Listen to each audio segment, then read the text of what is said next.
everybody. Welcome back to the Bison Workshop. I'm Bob. And today we got a puppy in the mail. And I've already mounted a scope to it. We've got a Westlake scope and shade.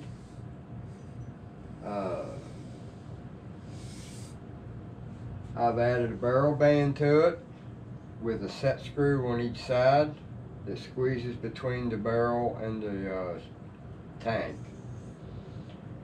I'm working on making these for the T1, T2, and the M1, and it takes the same one.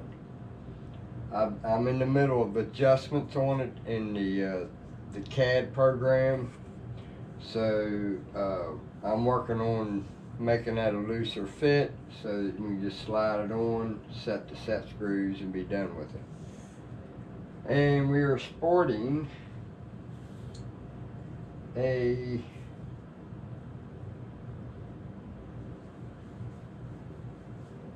I don't know what that is.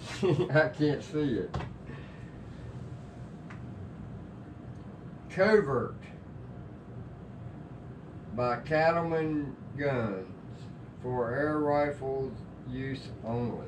Covert suppressor. And it comes with this protector on it, and I think I'm just going to leave that protector right on it. That kind of looks cool. So I'm just going to leave it on there to protect the finish. And we're going to give this a shot, or a few shots tomorrow, and see what this thing's going to do. I've got to zero it in yet, but this is my new T2 Cattleman 25 caliber air rifle,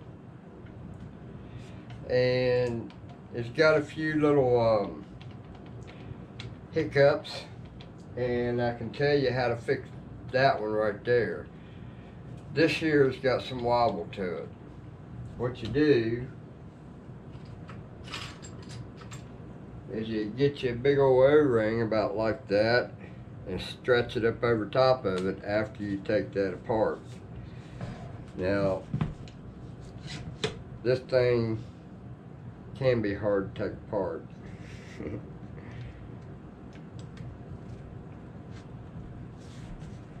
I'm getting her. So you got to reach up there, and you got two little ears here, and best to use a tool to get underneath of it, but I used my fingernails and just pulled it down further so that this would slide off. So then I take my O-ring, and then I'll just roll that O-ring up on there all the way as far as it'll go. Then we'll put this back on.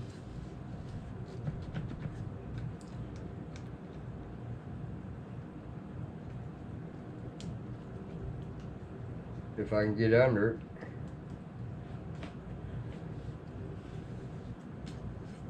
it. Alright. So now we've got it locked in place. You don't hear that wobble. So it's just a rubber O-ring cushioning it so that when it's all the way in. Now that ain't going to help you if you're in this setting, because you're still going to have that clunking. Unless you was to fill that completely up with O-rings. But I need mine up all the way anyway. So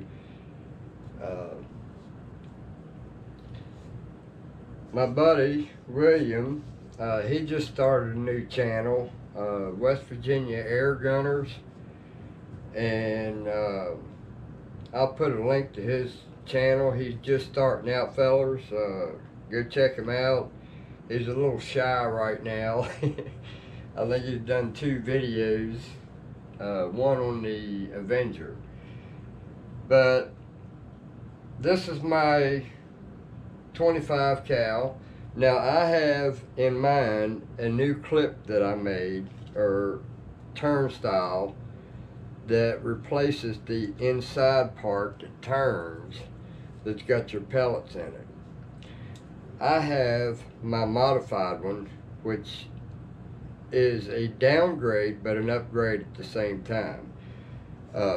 This one here, if you shoot and you shoot and you shoot and you shoot all your pellets and then you forget how many you've shot and you go shoot again, it's going to allow you to cock that with no pellet in it. So there's no stop. So I made a new wheel that has one less, and the last one is full of plastic. You can't push the bolt up. So when you pull it up back and you're empty, you can't put the bolt back up. So I'm printing those out now. I'm going to replace mine. I'm going to test all mine. If they all work just fine, then I'm going to start selling them. So look for that, guys. Bison's going to be bringing those up on my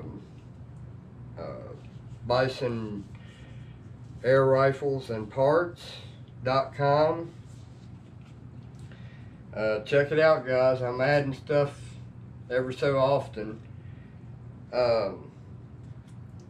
You cannot put that in safe until it's been cocked. So you see what I did? I was waving a gun around here that wasn't safe.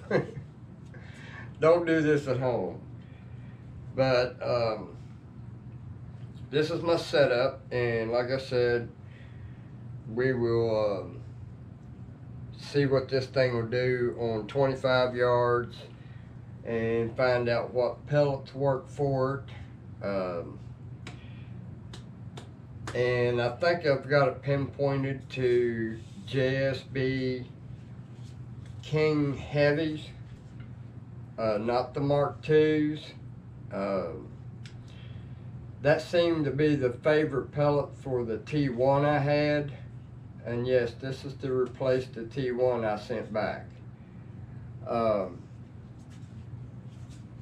She was going to send me an old stock that hadn't been finished because I was going to buy one, and she said she'd give me one. So she was sending one of these stocks anyway. The gun is exactly the same. All three guns are exactly the same. You got the T1, the T2, and the M1. The only difference is the M1 has a full wood stock. The T2 has this stock, half wood.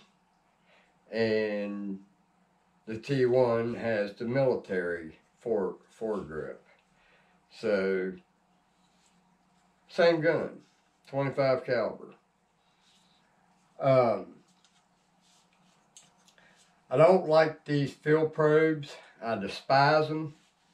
I wish that airgun people would take note that nobody likes those field probes.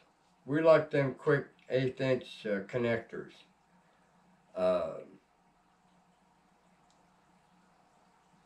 Out of the box, I've had those field probes, wouldn't even fit right.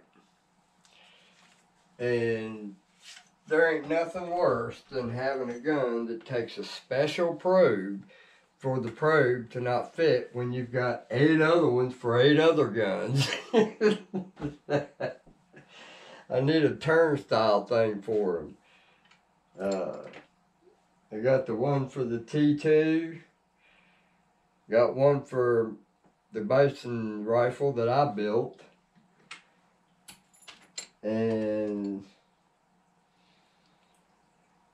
one of them, Diana Storm Riders here, they're all different. I hate them. So anyway, check them out, guys. This is not an expensive gun. It's, I think it's like $600. And it's not a bad looking gun, but we're going to find out how it shoots. So far, I haven't had any leaks. air leaks. Yeah, I can't hear no air leaks, so I think we've got a pretty decent gun here. I shot it a few times today and just trying to get it zeroed in, but I'm kind of juggling 3 or 4 things today. Replacing a fuel pump and a gas tank for the neighbor, and I'm just kind of juggling back and forth. Working on lawnmowers too, getting them ready for the next mow. So we got 3 guns now that I have to do a shooting on, and I just ain't got my ducks in a row right now.